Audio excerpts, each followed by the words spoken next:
when you think, okay, what do I like best from all these moments? Let's make a band and form an a cappella version of all that, you know. Hello, you metal pilgrims, and welcome to the new episode of our interview series. Our today's guest is Bastian Emig of probably one of the most extraordinary symphonic metal bands, Canto.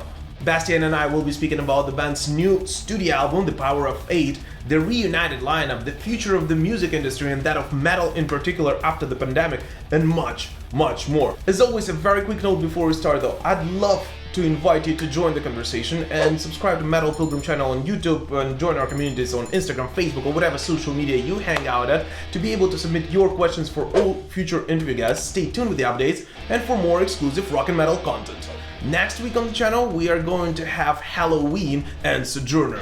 Alright, so buckle up, enjoy it, and here you go. Running the dun and the dun and the doo-doo, run the dun and the hack-a-doo, running the dun and the dun and the doo-doo, run down the weedy. Hey Bastian, how's it going, man? Hey man, good to see you. Thanks. You good? Yeah, all is good. I'm fully vaccinated now, so I can go places and everything, so I'm happy. This is actually something to congratulate, right? Congrats. If someone would have told me like a couple of years ago that I'd be extremely happy to get 2 shots in my arm, most likely I'll throw something at them. That's great, man. That's great. Good to hear. Yeah, I got my first shot. Okay. So for my second one. Nice. Where are you at the moment? To be very honest, I come straight from my construction site at my own place because I'm rebuilding my studio. Nice. So I'm all day I'm covered in dust, and which is a nice change to let's wait when the pandemic is over and we can finally start all over again, and had a change and changed in first place in my own closest environment, and ripped off 2 walls and changed the floorboards, and it's once you start it, it's never ends. Man. I started I supposedly I'm done with my renovation in my apartment as of 3 years ago, but there's always these little things which you have to fix all the time, and it's like and I think this is really cool because it's universal all over the world. People are saying exactly the same thing. You just finish. That's interesting. Yeah, we're getting some experts in construction sites. I don't know, but yeah. It's cool. Pretty cool, man. But in addition to that, you had a busy time during the past, year or so, I assume, because your new studio album, To the Power of Eight, is set to be released on, when is it? June 4th, right? And gonna be released via Napalm Records. Congrats on it, man, on finishing it up despite any constructions or anything going on in your life. So could you just talk a bit about, what was it like working on this record, and when did you actually start writing music for it? Yeah, this record is our 8th record so far, so you could say we quite have a history. And normally the recording in general, it takes a year for writing, like when you start writing the first note till finishing the production, and then another 3 months to releasing it. But I think this time there was a special refreshing spirit on it, for, as you know, we had our former first main lead singer back in the Equipe, SLY, joining, and with Inga and Hagen on board, so it's the first time that we have 3 lead singers on the record, which made the songwriting itself quite new, unique, and in a creative way, quite interesting. So it was a great adventure.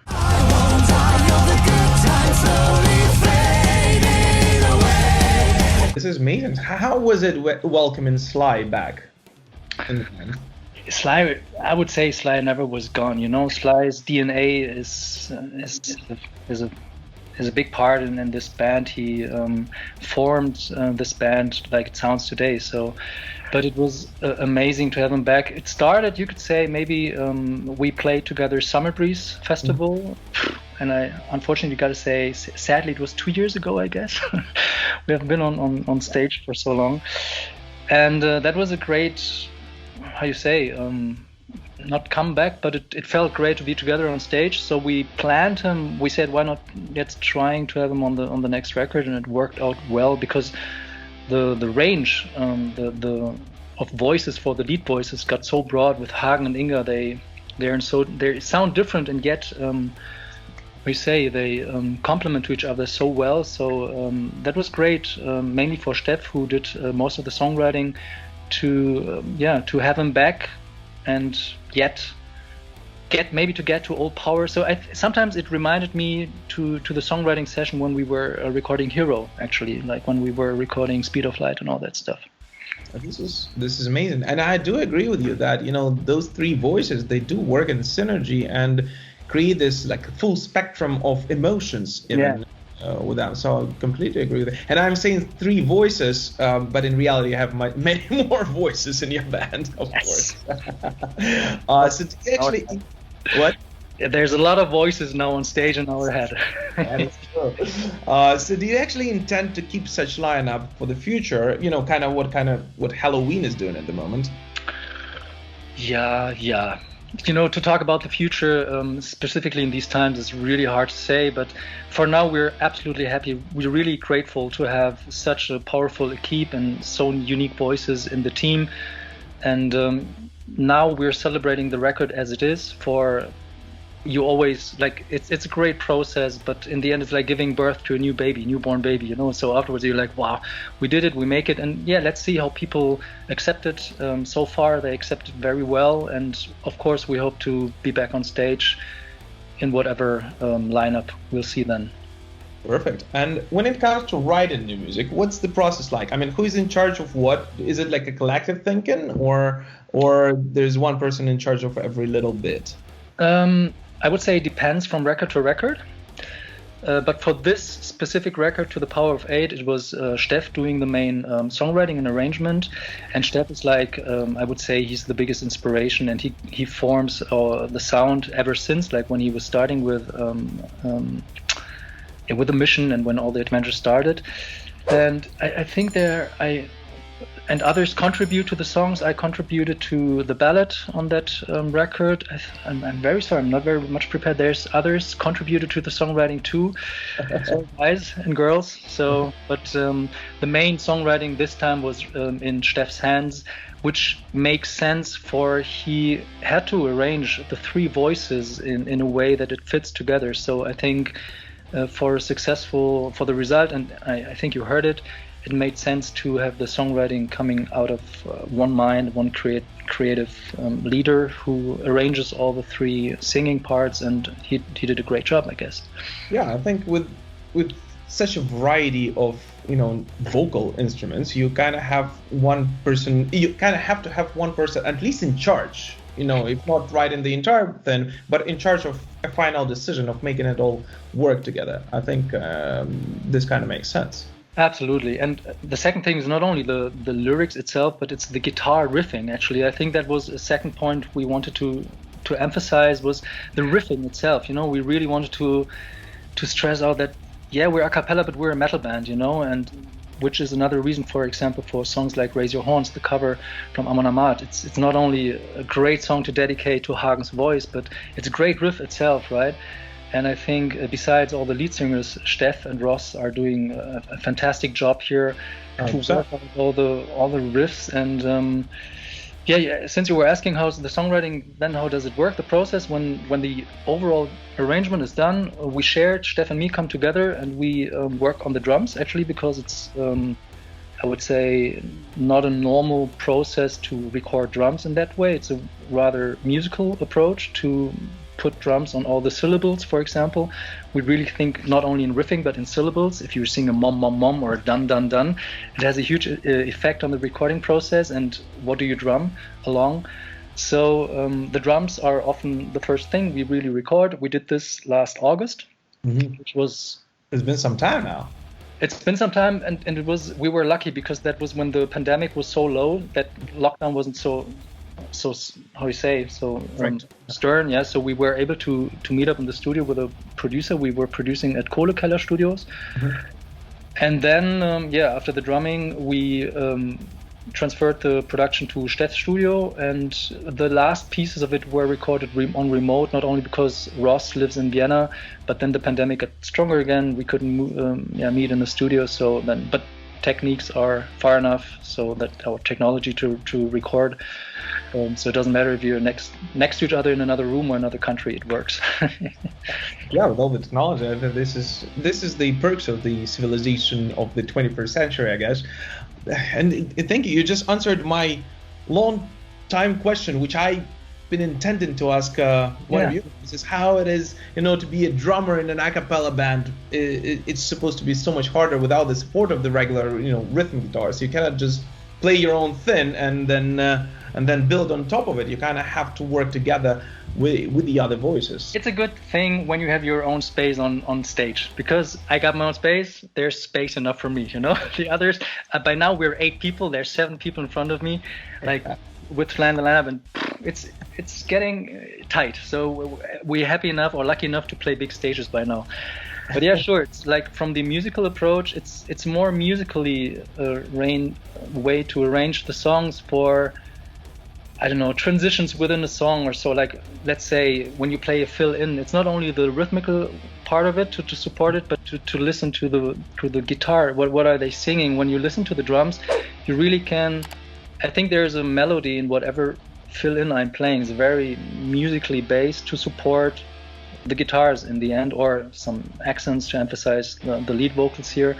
But yeah, it was a very interesting time, especially in the first 2 records, being in the studio to work on the drums for that particular sound we're having by now, and to understand what works and what doesn't work at all, And when it comes to writing the traditional musical thing, do you guys usually do it like pick up guitars and write out riffs and then transform it to a vocal part, or how? Yeah. Yes. We're a metal band. We're guitarists and drummers and bass players. Like Stefan and I are guitarists. And this is, for example, that was the songwriting session for Voices of Fire, the musical record we did.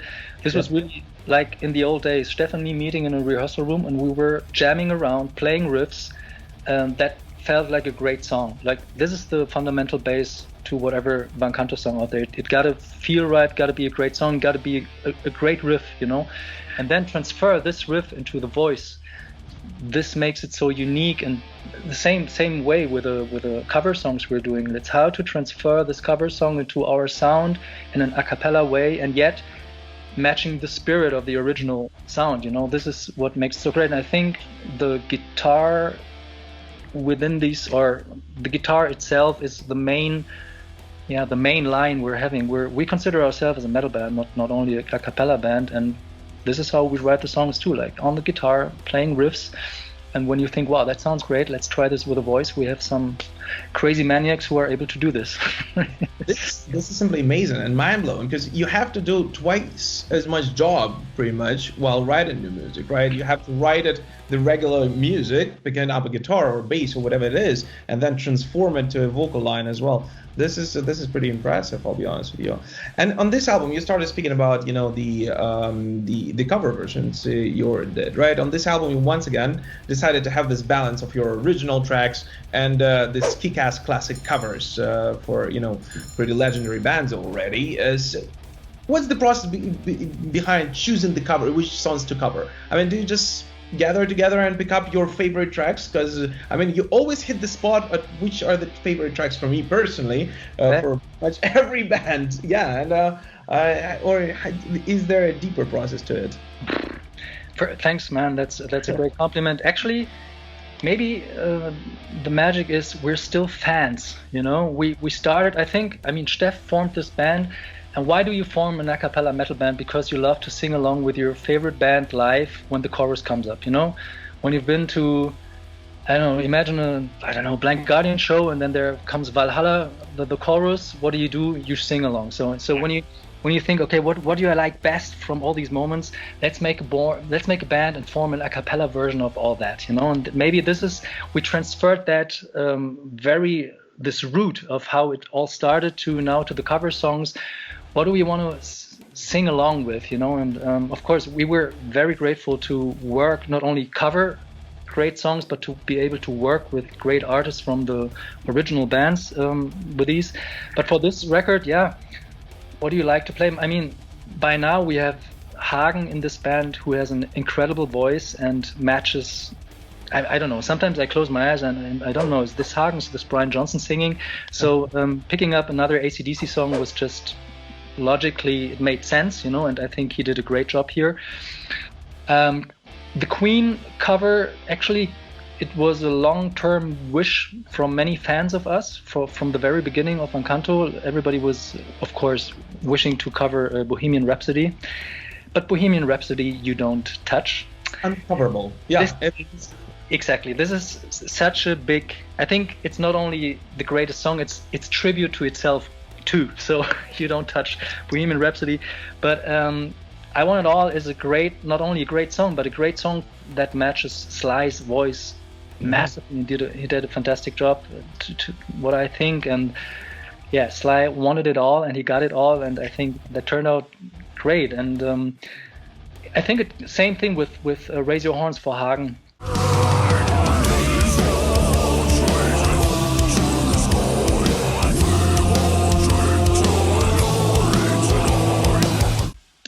He has a great low, and he has this high pitched voice for the AC/DC level, and then he goes down and produces this balls of hell, and you think, okay, this is this is another guy. Impressed. But I actually had, after, as you realize, I had a chance to listen to the album, so great job on this one, by the way. I really enjoyed it.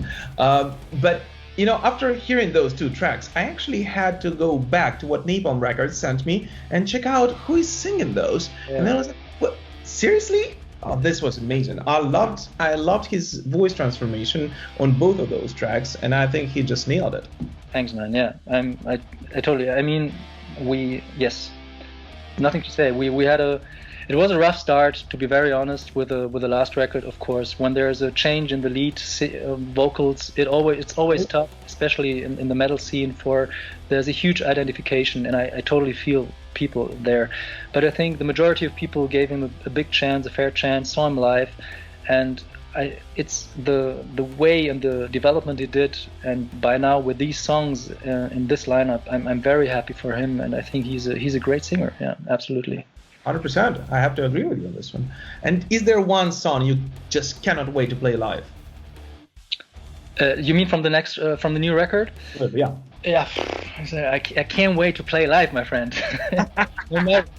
I've never been playing in a cover band, but by now I'm done. I'm good. Okay, give me a cover band. I don't care. Is it Britney Spears? I play it. Right. I really long to get back on stage, but I can't wait to play these. I think. Seriously, when I was talking, or when I was thinking back of the recording process, I think there was some spirit it matched to the very first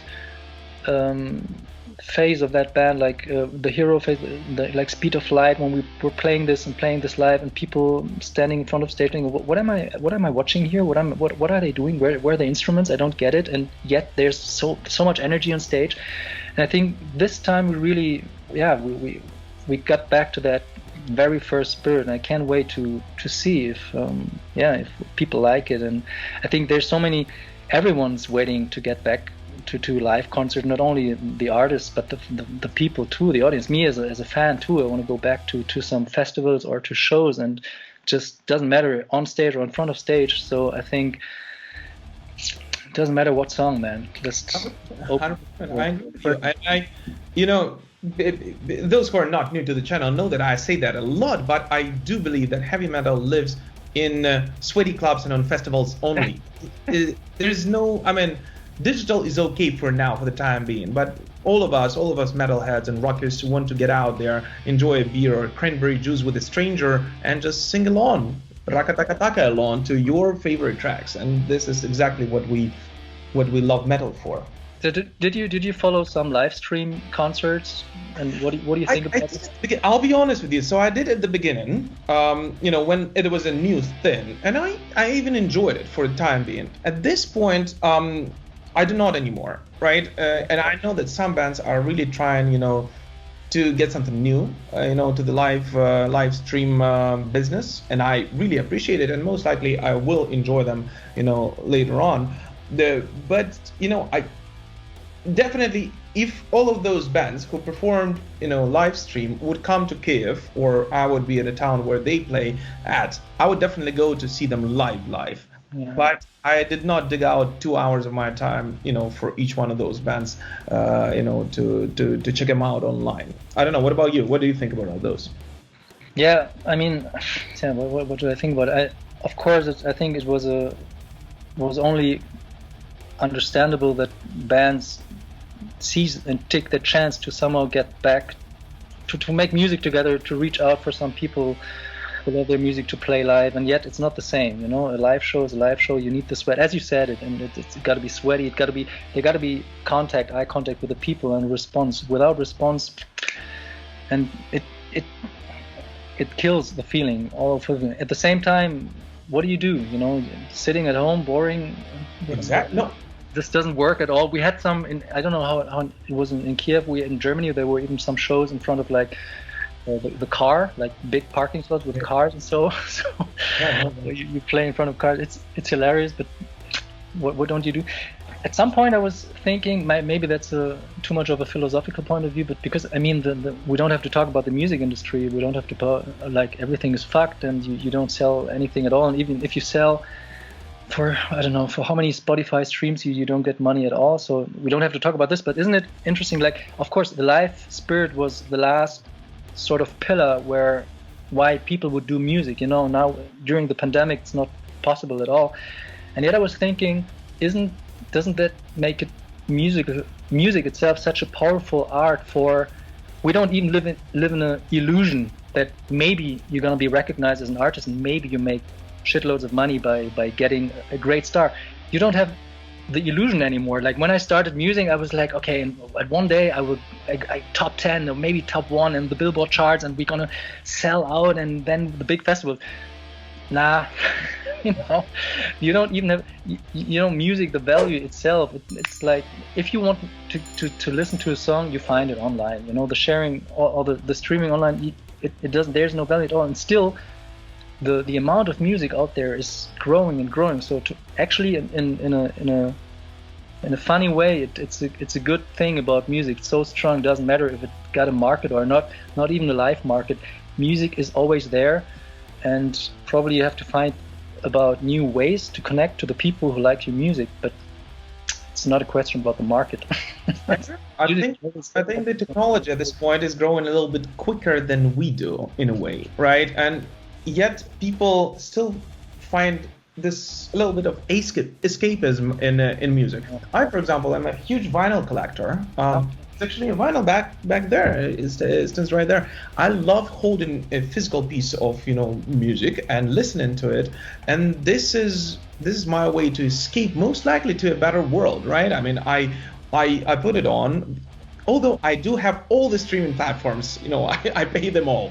I'll be honest with you, because I want to make sure that I have all the music available. But after I listen and hear the album I actually like, I usually go out and purchase a physical copy of it.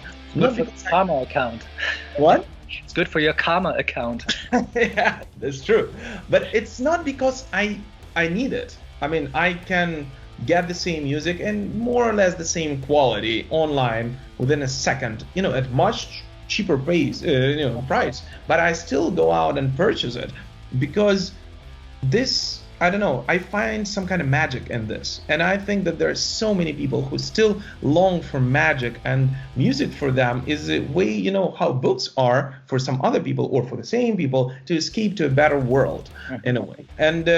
And that's why I personally don't think that live shows will disappear, like real live shows. I'm talking about concerts, right? Because no matter how digital we get, we most likely will long for some interaction for as long as we exist, because it is in our nature, and at least I hope so. Yeah, man, absolutely. Music is a glue. It's a big glue, and as you say, something to escape to, something to get together to. It's so powerful. So. Yeah, but there's a light at the end of the tunnel, I guess. So at least here, currently I live in Berlin, so I can see some shops are open again. People go out to the street. The public's opening. So hopefully we got some shows in summer, maybe this autumn. We'll see. It's hard to tell, but yeah. One thing I personally hope for though is that human interaction will at least get back to normal after this one. That people will not get freaked out by each other, and preferably they will still wash their hands, because this kind of important whenever, even though there is no pandemic. But hopefully people will not get too distant from each other. No, that's all this madness. Yeah, absolutely. Yeah. And on this philosophical note, and especially I don't want to keep you here for too long, I want to ask something that we usually do, to close the episode, because we just started talking about the shows and live concerts, and this just got me thinking. Is there one craziest touring story you can share with us? Just one night when everything got messed up, but what that night that you cherished the most? Is there something like that? The night we cherish the most. It's really hard to say, but I think the Wacken show in 2014 was a great moment, because we had the chance to celebrate with many great singers and artists we were contributing to by playing their original songs. Like there was, we were playing with. Tarja was on stage. There was Hansi Kirsch was on stage. Chris Boltenthal was on stage. It was a great night with playing the songs with the original singers of the songs we were covering some time ago, and they all joined on one set. It was great. Like we had Jörg Michael on drums. I played a solo with him. That was crazy. Like. At some point at this night, I was 16 again, playing with idols. That was a brilliant, beautiful moment. And all the other stories, what happens on the road, of course. Stays on the road. And I appreciate that. Bastian, thank you so much for your time. I really appreciate it. Any last message for the fans, both old and new? Anything you want to share with them? Yeah, guys, thanks for keeping up the spirit, and we totally hope that you love the upcoming record as much as we do it, as we love it. We're 8 by now, so you better listen to it, like it, before we got to grow and finally become 9 or 10. No, but we're really looking forward to your response, and hopefully see each other live soon again. Perfect. Thank you so much, Bastian, for your time. Just as a reminder, To the Power of 8 is out on June 4th via Napalm Records. Check it out. It's a great record. Believe me, you will enjoy it. If you're a collector like myself, please make sure you get a physical copy of it as well. Bastian, man, thanks, man. Keep rocking, man. Cheers.